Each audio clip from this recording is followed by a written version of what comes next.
Welcome back into First Strike here. We've got UFC Vegas 102.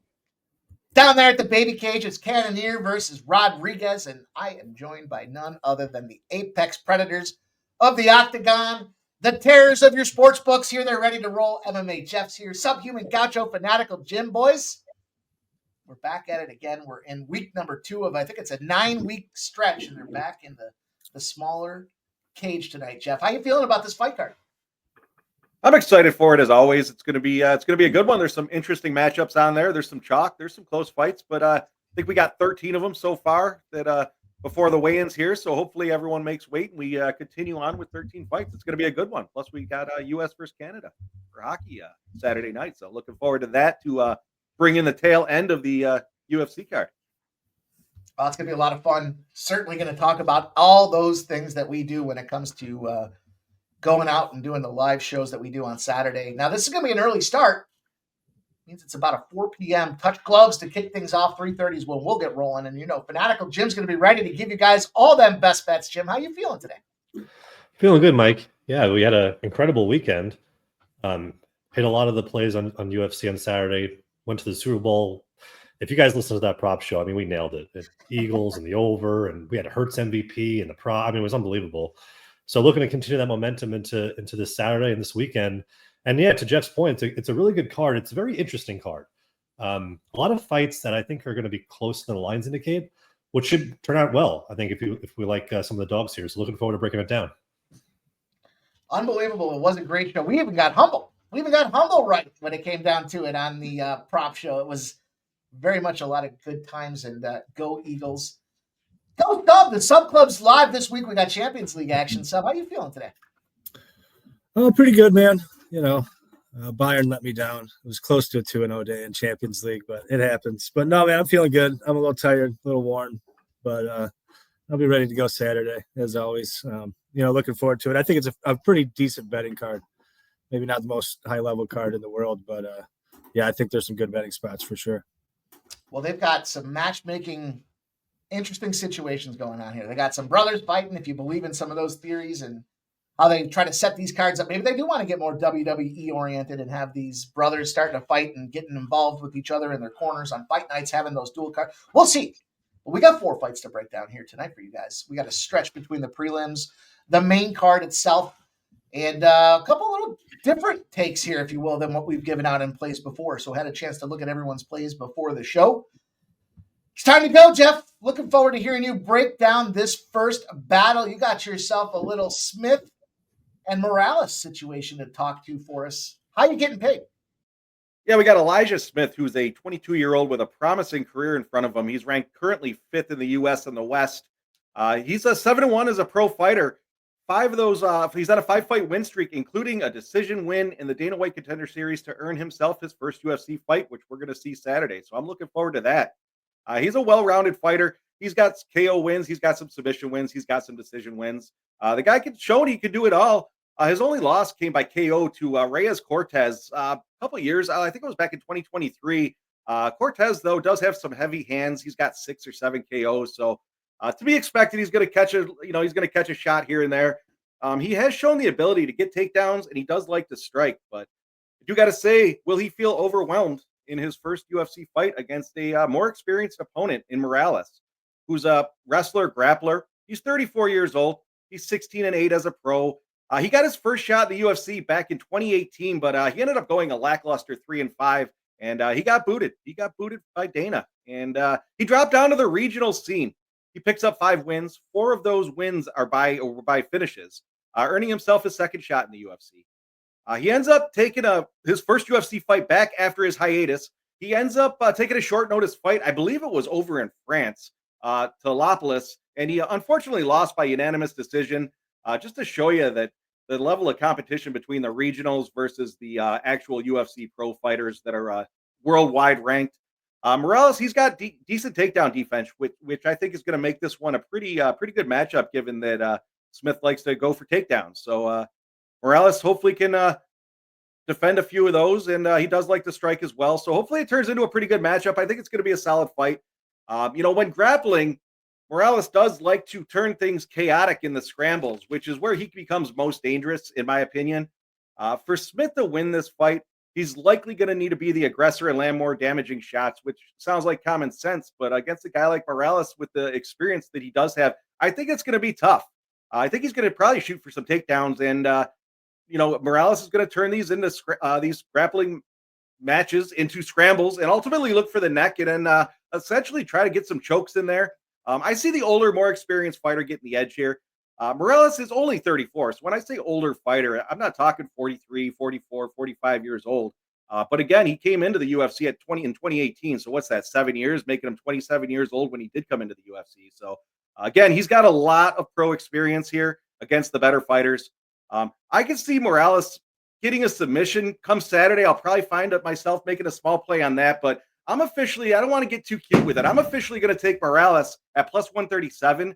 I do see this line moving more as we get closer to the fight. Morales did start at plus 200, and he's already down to plus 137. Now, I snagged that at Bet Online, but I saw a couple other books at plus 130, plus 127. So, again, I think that line's going to move as we get closer to Saturday. So, I'm on Morales officially on the money line, plus 137. Which brings us to sub clubs, bringing us to the first fight on the main card. Jose Delgado versus Connor Matthews. Sub, how are we getting paid? I'm looking forward to this matchup here, Delgado and Matthews. We've got some guys that have not been along to UFC for long. Delgado in first. This is his debut off the Contender Series. Matthews also spent some time on the Contender Series. Talk a little bit about him first. I think Matthews is pretty well-rounded. He's really a base striker at base. But he does everything pretty well. His first bout on the Contender Series, he had a pretty hard out against Francis Marshall, and he got wrestled really bad. I think he got taken down 6 or 7 times. Turned that around in his return to Contender Series, and he did all of the wrestling. Got, I think, 6 takedowns of his own. So, I think it's pretty clear that he's improving even at 32 years old. But all that said, he's a 7-2 fighter. Coming out of this camp, which we'll talk about a little bit more here in a second, the New England Cartel. And while I don't think he's bad, I don't think he's probably long for the UFC. I think at this stage in his career to be 32 years old is pretty bearish. And then on the other side, I'm pretty excited about Jose Delgado. I don't really know what his ceiling is, but at 26 years old, he's a super fun fighter, and I think he can probably win a fair number of fights in the UFC. And I think the UFC is gonna be attracted by the idea of keeping this guy around because he's fun as hell to watch. He's full tenacity right off the jump. He's got power in his hands. He's got a lot of hand speed. Throws a diverse variety of punches. He's got front kicks, good leg kicks, good grappling. We've seen him hit double legs and single legs, but also, he'll get to an over under and land some nice trips as well. I think there's a lot to like about this guy, and that's why I am taking Jose Delgado inside the distance here at even money. When this line was a little bit better, he's down to like minus 400 now. I took a couple units at minus 230 on Jose Delgado. And, one way to play this would be the under, because the downside about Delgado is that he really does maraud forward with his chin out, and he does get hit a lot. But on the other hand, I don't think that Connor Matthews, is really the hardest hitter where he's going to be able to get Delgado out of there. And I think at 26, we're going to see a lot of massive improvements out of Delgado. MMA Lab is a pretty good place, in my opinion, for kind of developing talent around this weight class and what have you. They have Sean O'Malley, Mario Batista, Kyler Phillips, a lot of kind of up-and-coming guys that are, came up in their mid-20s at this organization. And New England Cartel, they seem to really struggle when they're getting into the UFC. I mean, they have Rob Font, who's been a mainstay in this weight class for a long time, but he's 2-3 in his last 5. Kelvin Cater also on this card, probably their next best at 1-4, but they've had Chris Patino come in, lose 2, and get bounced out. Nick Fiore came in, lost 2. he left. Granted, he had a tough level of competition, but Mitch Raposo came in and he was one and done. Brandon Marotte, he came in, got finished by McKinney and Dalgarian, and they let him go. So they have a habit of bringing in a lot of these New England cartel guys to lose a couple times and then send them packing. And I think that's what happens here. I think Jose can get him out of there, probably by KO, but I'm pretty interested in the sub, and I'll be looking at those sub 2-3 numbers come Saturday. Appreciate that sub. Looking forward to that battle. And this one's going to be a battle as well with this Estevam and Aguilar side of things. Thought it was important to talk a little bit about some of the numbers before we approach the way that I took this fight. And it's going to be a nice plus money price tag that we're getting into here. A couple of things. We talk about the baby cage. That is the apex and kind of these non-pay-per-view events. Important to note, we talk about being smaller. It's 30.5% smaller. It's a 25-foot octagon. It's 518 square feet versus 745 square feet. That promotes violence. Those are the types of things you want to see, whether you've got guys that have sloppy footwork and end up getting touched up and take a barrage of strikes and get knocked out, or you've got grapplers that close distance because there's less room to work with and they end up moving this thing to the floor, or even go up against the cage and try to work on their takedown defense. Overall, stats from this is about 2 years back. What we saw in this baby cage out of 78 fights, we had 25 knockouts, we had 17 submissions, 34 decisions. That's a 54% finish rate. And what we did see on top of that is an uptick in submissions. When it comes down to it, we saw that overall, 25 knockdowns out of that sample, but 17 submissions, clearly an uptick. And then when we look at some of these lighter gentlemen here flyweight events, 7 of the first 14 spots in 2023 went by submission. So this data thought was important to understand. A lot of fights finishing under the first round and a half, 37.2%.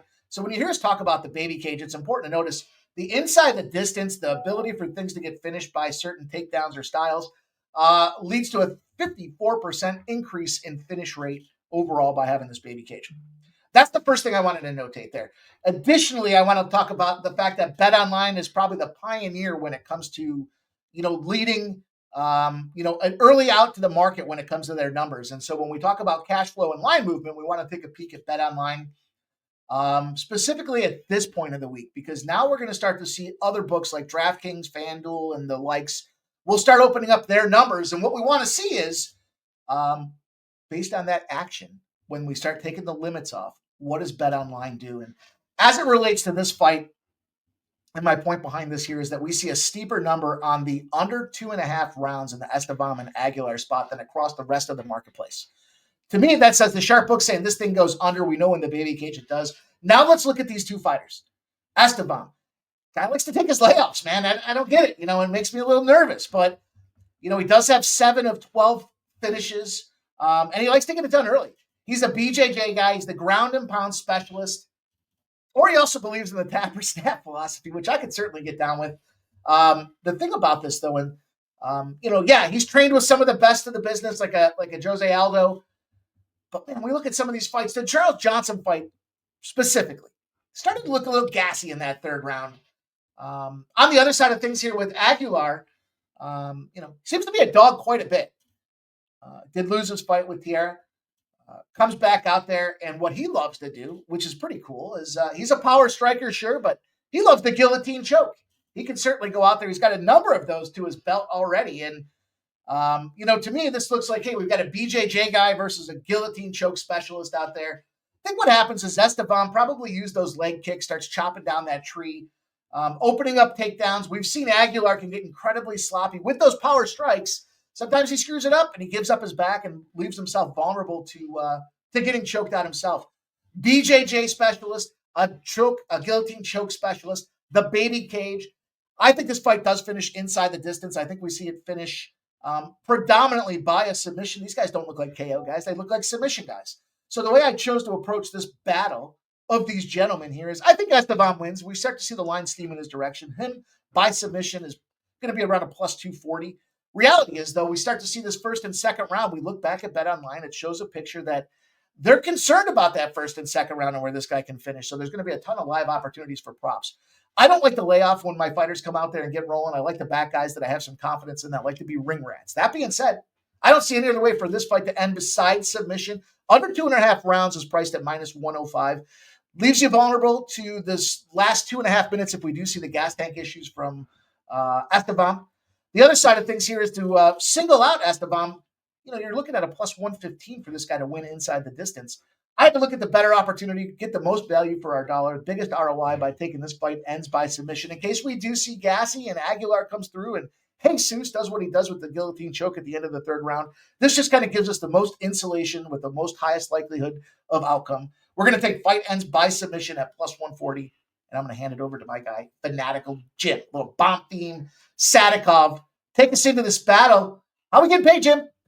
Yeah, thanks, Mike. This will be an interesting fight here with Sadykhov and Bonfim. Obviously, one of the two Bonfim matchups we'll see on this card. And I want to start with Sadykhov. I think there's an aura of mystery on him right now. We haven't really seen him, or we haven't seen him since November of 2023, where he went to a majority draw with Slavaclaus, who we just saw last week. And, in that fight, Sadykhov was having success. He knocked down Slavaclaus. He had 4 takedowns. He was getting beat up on the feet, and ultimately it went to draw. But I think we could take some positives out of that. We saw him mix up a lot of his wrestling, and he's been working on his wrestling. We saw, obviously, his power that he has, where he's able to knock some guys down, which he's done in a lot of his fights in his career. But what I want to really focus on is he's been with Serra-Longo, I believe, since 2022, maybe even before that, which is a gym known for working on wrestling. Obviously, Merab Dafashvili is with Serra-Longo. Merab has recently moved to Syndicate MMA in Vegas, and so has Nazim Sadykhov. He has also moved his camp to Vegas with Merab. They go back and forth from New York to Vegas with each other. I've listened to some interviews with Nazim, and he is training basically daily with Cody Steele in terms of wrestling. He trains with Aljamain Sterling. He trains with Merab. I mean, he's training with some high-level wrestlers daily. And so when I listen to that to me shows that he is not just sitting here for the past year plus waiting around, doing nothing. He's been working on his MMA game. He's tried to have fights. He had a fight with Chris Duncan that got canceled because Chris Duncan got staph infection. That went then to, they tried to get Medeiros to fight him, and Medeiros had an injury. So, I give credit to Sadykhov for trying to find a fight, but he's just not going to accept anything, right? He wants to advance in his career. I do have some friends who know the Serra-Longo gym. They really think this Sadykhov has championship level potential, even though he's now 30 years old. His grappling ability, his wrestling ability is getting better and better, is what I hear. And I've seen some of the training videos that he's put out there, and he is looking really fast on the ground. Now, when you go to Ismael Bonfim, I had to watch the Saint Denis fight. Now, and I'm not trying to compare Saint Denis to Sadykhov in terms of wrestling skill, but man, Saint Denis was able to really do what he wanted on the ground. He had a submission attempt where there was a neck crank in, and Bonfim tapped incredibly quick, and that was with 12 seconds left in the round, and he tapped quick. And I went back, I watched the Renato Moicano fight. This was years ago, and Moicano got him down, and Bonfim just tapped. I'm not certain how well Bonfim can handle these. I'm not. Again, I want to see Sadykhov come out here and wrestle at a high pace, but if he gets put down on the ground, a lot of times he struggles to get back up to his feet, and that's going to be an issue here with a guy that's been training with those high level wrestlers to be taken down and get controlled. This could be a matter of time where Sadykhov has success and potentially gets him out of there inside the distance, or has a level of success where he puts pressure on Bonfim. We always talk about Gabriel Bonfim having cardio issues. How do we know that his brother doesn't either? Let's look at what he's done. He's faced a 42-year-old Vince Pichel, which was his last fight. He went to decision. He got taken down in that fight and controlled by Pichel. The Saint Denis fight, obviously, he taps in the first round. Terrence McKinney, okay, he beats Terrence McKinney in the second round. Everybody beats Terrence McKinney in the second round. And that Nariman Abasov fight in the Contender Series, he did well in that fight. He did show cardio. He didn't really show any cardio issues, but the Abasov fight's not really aging well. Where if you go to the other side with Sadykhov, when he made it the Contender Series with Hassanzadeh, that Hassanzadeh fight is aging well. Hassanzadeh just won in the previous Contender Series, and he's making his UFC debut in a couple of fights.